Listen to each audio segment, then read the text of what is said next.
dosa itu nikmat, dosa itu enak, tinggal di dalam dosa itu menyenangkan.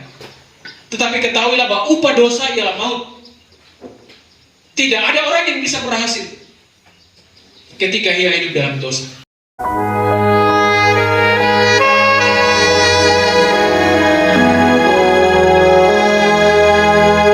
1 Korintus pasal yang ke-13 ayat yang ke-13, ayat yang paling terkenal, yang cukup terkenal, yang sangat terkenal, yang juga mungkin kita hafal. Tetapi hari ini saya mau bagi bagian ini kepada kita semua menjadi tema bagaimana menjalani kehidupan kita yang seharusnya bersama dengan Tuhan. Kalau kita mengaku kita sebagai orang Kristen, kita punya agama, seharusnya kita menjalani gaya hidup kita dengan benar. 1 Korintus 13 ayat yang ke-13 firman Tuhan berkata, demikianlah tinggal ketiga hal, yaitu iman, pengharapan, dan kasih, dan yang paling besar diantaranya ialah kasih. Siswa-siswi, Bapak Ibu Guru yang dikasih oleh Tuhan kita Yesus Kristus, 66 kitab perjanjian lama dan perjanjian baru paling sering memuat dengan tema 3 bagian ini, yaitu iman, pengharapan, dan kasih. Mulai dari perjanjian lama, bagaimana Nuh ketika dia diperintahkan untuk membuat bahtera. Tentu waktu yang lama sekali dia melakukannya, mengerjakan. Kurang lebih 120 tahun dia membangun bahtera. Artinya sepanjang itu orang akan mencemooh dia dan berkata, tidak benar yang kau lakukan, tidak mungkin ada hujan. Tetapi dia beriman kepada perkataan Tuhan. Sampai dengan akhirnya hujan itu turun dan semua orang yang mencemooh dia tidak bisa masuk, tidak bisa diselamatkan. Demikian tertulis di dalam Matius pasal yang ke-25, 24, bahwa orang makan minum seperti di zaman Nuh. Mereka tidak tahu bahwa air bah itu datang sampai dengan Nuh dan keluarganya diselamatkan. Karena iman membuat tindakannya benar. Karena iman membuat Abraham memilih untuk keluar. Ada pengharapan terhadap perkataan Tuhan. Oleh sebab itu ada 3 hal yang kita akan belajar bersama-sama yang harus Anda pegang di pagi hari ini. Bagaimana menjadi pribadi yang mengandalkan Tuhan. Hal yang pertama dia bilang, demikianlah tinggal ketiga hal, yaitu iman. Tinggal di dalam hidup kita yaitu iman. Mengapa iman itu harus ada di dalam kehidupan kita? Kata iman itu dalam bahasa Yunani pisteo, yang artinya mempercayakan. Anda mempercayakan hidupmu kepada Tuhan, melihat dengan cara Allah melihat, melihat kehidupan dari sudut pandang Allah. Itulah iman. Bagaimana Anda melihat bahwa ada sesuatu yang akan terjadi ketika saya percaya kepada Tuhan. Anak-anak yang dikasihi oleh Tuhan kita Yesus Kristus, iman adalah menjalankan ketidakpastian dalam hidup ini di dalam perintahnya Allah, di dalam ketetapannya Allah. Ibrani pasal yang ke-11 ayat yang ke-6, Alkitab berkata, tetapi tanpa iman tidak mungkin orang berkenan kepada Allah. Sebab barang siapa berpaling kepada Allah, ia harus percaya bahwa Allah ada. Jadi di dalam ruangan ini, kalau orang-orang yang tidak berpaling kepada Allah, mereka tidak mempercayakan hidup mereka kepada Tuhan. Mereka tidak bisa mempercayakan hidupnya kepada Tuhan. Mereka akan mempercayakan hidupnya kepada hal-hal duniawi yang menurut mereka itu bisa menolongnya. Hari ini banyak sekali prostitusi online. Mulai dari anak SMP, SMA, menjajakan diri di situ, mengimani hidup mereka di dalam dosa, mempercayakan dirinya di tempat-tempat yang salah. Saya rasa kalau saya menjalani, saya bisa punya uang, saya bisa punya kebutuhan dan sebagainya. Tetapi ketika kita menjadi pribadi yang beriman, itu artinya kita berpaling kepada Allah. Kita mempercayakan hidup kepada Allah. Alkitab berkata, ia harus percaya bahwa Allah itu ada. Tidak usah kau ibadah kalau kau tidak mempercayakan Allah. Tinggal saja di rumah. Hari Minggu tidak usah ke ibadah. Kalau Anda ke ibadah, itu artinya Anda harus mempercayakan hidupmu kepada Tuhan. Itulah iman. Yesus bilang begini kepada murid-murid dan pendengar, barang siapa mempunyai iman sebesar biji sesawi, dia dapat memindahkan gunung. Dia dapat memindahkan gunung. Kalau Anda mempunyai iman, Anda bisa memindahkan persoalan masalah yang ada di hadapanmu. Tetapi kalau Anda persoalan masalah yang ada di hadapan hidupmu itu dia tidak berpindah, tidak bergeser, Anda juga harus beriman dengan cara yang benar, bahwa Allah punya cara yang lain untuk menolong saya. Supaya apa? Anda tidak berjalan di dalam kesalahan. Dosa itu nikmat, dosa itu enak, tinggal di dalam dosa itu menyenangkan. Tetapi ketahuilah bahwa upah dosa ialah maut. Tidak ada orang yang bisa berhasil ketika ia hidup dalam dosa. Kemarin kalau ada yang tahu Siklop, dia mengalami kecelakaan dan meninggal. Biasa di Pasar Baru suka aibon dan lucu-lucu, suka ganggu-ganggu orang, dia kecelakaan.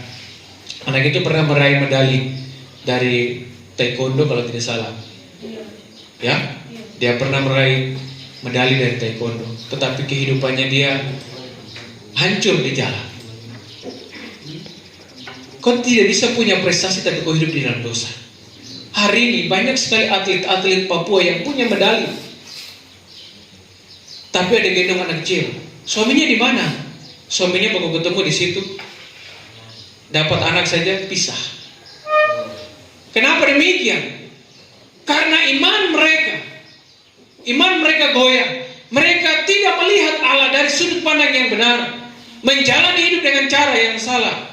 Hati-hati kalau hari ini kau sedang berada di zona yang salah. Kehancuran pasti menghampiri hidupmu. Makanya firman Tuhan di dalam Ibrani pasal 11 Alkitab berkata, ia harus percaya bahwa Allah itu ada, dan bahwa Allah memberi upah kepada orang yang sungguh-sungguh mencari Dia. Allah memberi upah. Kalau hari ini kau datang ibadah sungguh-sungguh cari Dia, Allah memberi upah. Kalau kau datang mesti dipaksa-paksa, kalau orang panggil jadi. Bahkan duduk saja ini 3 orang yang di belakang sana masih cerita, tertawa. Kamu tidak serius dengan Tuhan. Kamu tidak sungguh-sungguh dengan Tuhan. Tertawa-tertawa di belakang dari tadi. Saya mau kasih tahu kalian, orang-orang yang berhasil seperti kami yang ada pakai seragam ini, bukan orang-orang yang acuh-acuh dengan Tuhan.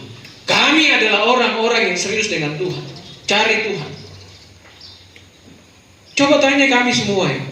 Kalau duduk tanya dengan guru-guru, cerita dengan mereka, bagaimana keadaanmu di masa lalu? Apakah keadaan kami baik?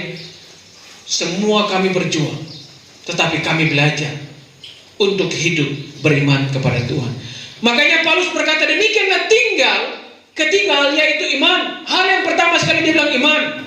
Kau baca sampai dari perjanjian lama sampai perjanjian baru, harus ada iman. Daud dia beriman untuk melawan Goliat. Yusuf dia beriman untuk melihat masa depan yang pernah dia mimpikan bahwa suatu waktu nanti dia akan menjadi pemimpin. Iman itu menggerakkan dia kepada sebuah tujuan. Kalau tidak ada iman di dalam hidupmu, Anda tidak bisa digerakkan kepada sebuah tujuan. Karena imanmu keliru, Anda akan jalan saja bebas, tidak pikir beribadah, sekolah, beribadah. Iman itu menggerakkan Anda untuk hidup dengan teratur. Makanya iman bisa mengalahkan dunia, iman bisa mengalahkan ketidakpastian. Orang yang beriman, dia sedang membuat Allah bertindak atas situasi kehidupannya. Yesus bilang apa kepada murid-murid khotbah Bapak 2 minggu lalu? Di manakah imanmu? Waktu dia bilang sama murid-murid yang menyeberang, masalah terjadi, gelombang itu terjadi, di manakah imanmu? Kenapa kau tidak percaya? Jangan kehilangan kepercayaan. Bagian yang kedua, Alkitab bilang bahwa demikian tinggal ketiga hal, yaitu iman. Yang kedua adalah pengharapan. Iman dan pengharapan ini beda-beda tipis, tetapi dalam prakteknya ini sesuatu yang berbeda. Pengharapan itu membuat kita bertahan di dalam iman. Pengharapan adalah suatu tindakan untuk membuat hal-hal buruk menjadi baik. Kita percaya bahwa situasi yang sedang terjadi, keadaan yang terjadi dalam sekitar hidup kita yang buruk, itu bukan hal yang permanen. Kenapa? Karena ada pengharapan di dalam hidup kita. Kita percaya bahwa Tuhan akan bertindak. Pengharapan memastikan saya untuk bertindak dengan iman. Saya yakin bahwa keadaan ini bukan keadaan yang permanen, keadaan yang sulit, keadaan yang susah. Pengharapan membawa kita untuk bertindak dengan benar. 1 Korintus pasal 9 ayat yang ke-10.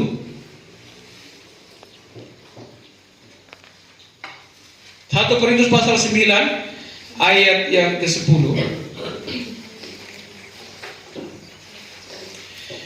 Atau kitakah yang dimaksudkan? Ya, untuk kitalah hal ini ditulis, yaitu pembajak harus membajak dalam pengharapan, dan pengirik harus mengirik dalam pengharapan untuk memperoleh bagiannya. Seorang petani, dia menanam sesuatu dengan sebuah harapan bahwa benih yang dia tanam akan tumbuh. Itu pengharapan. Dia tidak tahu hasilnya seperti apa, tapi dia percaya, dia punya pengharapan bahwa hasil ini akan terbaik. Anda tidak perlu melihat hasilnya, tetapi pengharapan membuat Anda akan bertindak dengan jelas. Pengharapan akan membuat Anda melihat dengan iman. Iman akan memastikan Anda untuk menerima upah. Oleh sebab itu, anak-anak yang dikasihi oleh Tuhan kita Yesus Kristus, pengharapan di dalam hidupmu haruslah Anda isi. Taruh pengharapan dalam hidup. Jangan berharap kepada hal-hal yang sementara, dunia, kesenangan. Hari ini banyak anak-anak muda, mereka berpengharapan pada hal-hal yang salah. Waktu kemarin acara nikah, Pak Guru punya sound system mereka sewa. Selesai acara nikah, Pak Guru tes putar lagu, musisi. Langsung orang masuk goyang. Pak Guru putar lagi satu lagu Rica Garam, orang masuk goyang.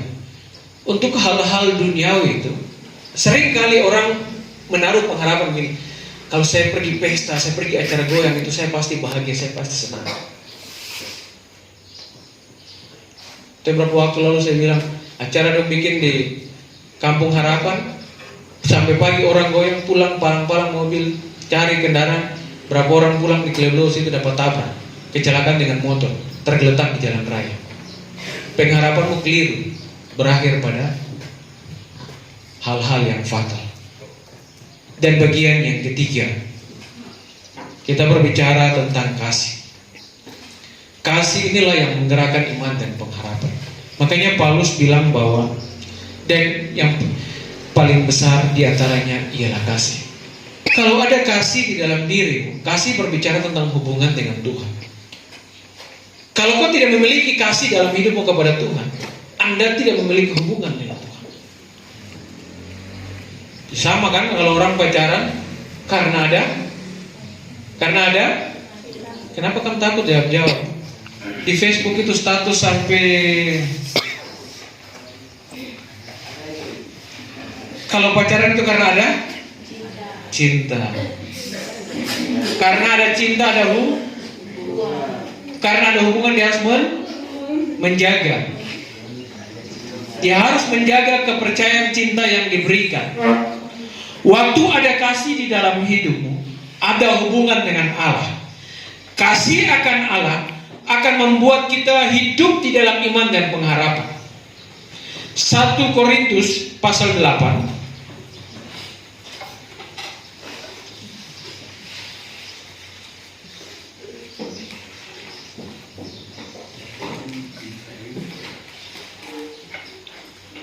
ayat yang ketiga. Tetapi orang yang mengasihi Allah, ia dikenal oleh Allah. Kalau Anda mengasihi Tuhan, Anda menjadi pribadi yang dikenal oleh Tuhan. Saya tulis tadi malam di renungan saya bahwa Allah kita itu Allah yang besar, Allah yang melakukan hal-hal yang spektakuler, Allah yang membuat mujizat, Allah yang tidak bisa dibatasi oleh apapun. Dan kalau kita mengenal Allah yang demikian, maka kita akan meminta hal-hal yang besar.